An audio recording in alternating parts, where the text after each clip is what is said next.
So here we are with the NAD 268. I think this thing's about 80 watts per channel.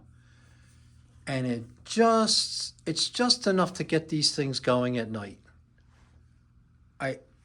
They probably need about 100 watts per channel.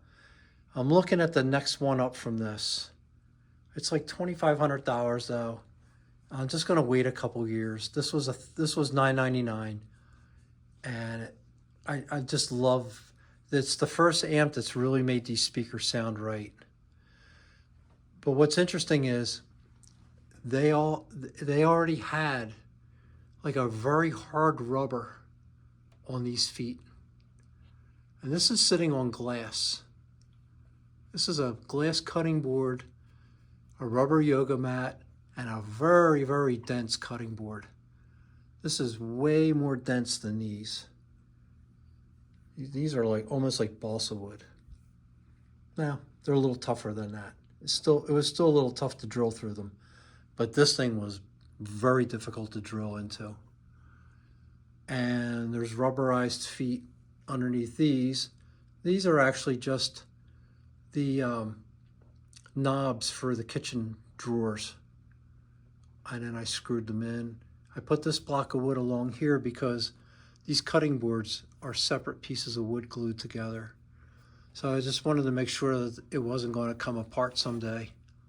So I attached these to the bottom of the cutting board, and it gave me a really strong footer for these. And then the front of the kitchen cabinet knobs have little rubber glue-on pieces. And I get the feeling everything's isolated vibration-wise from everything else, and I think that's important.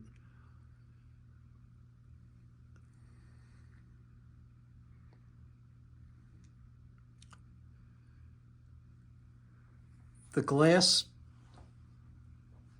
I noticed the glass brought more detail out. And I have just enough height. I have no issues with heat under here at all. This thing just doesn't even get hot. It doesn't even get warm. But the most that this volume knob ever gets turned up is maybe like that at night on these little speakers. I'm only using the preamp on this at night. And when I'm running the Kappas, I don't think the volume knob ever gets higher than that. Kappas are very efficient. I think, well, they're 90 dB efficient. That's just a number that is on the spec sheet, where I think these are more like 86.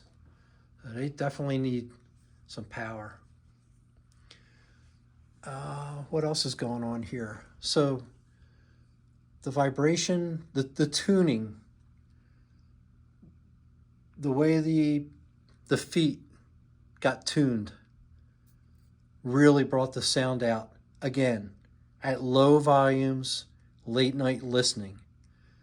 I suspect that if I was to set this system up in a place where I could listen to it at louder volumes, not real loud volumes, but even just louder, I suspect it would be difficult to listen to. It might be too detailed.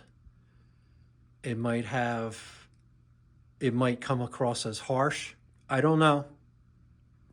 But I know that the volume never gets loud in here. And at these lower volumes, I feel like I'm getting all the detail and impact that I would at higher volumes. Very happy about that.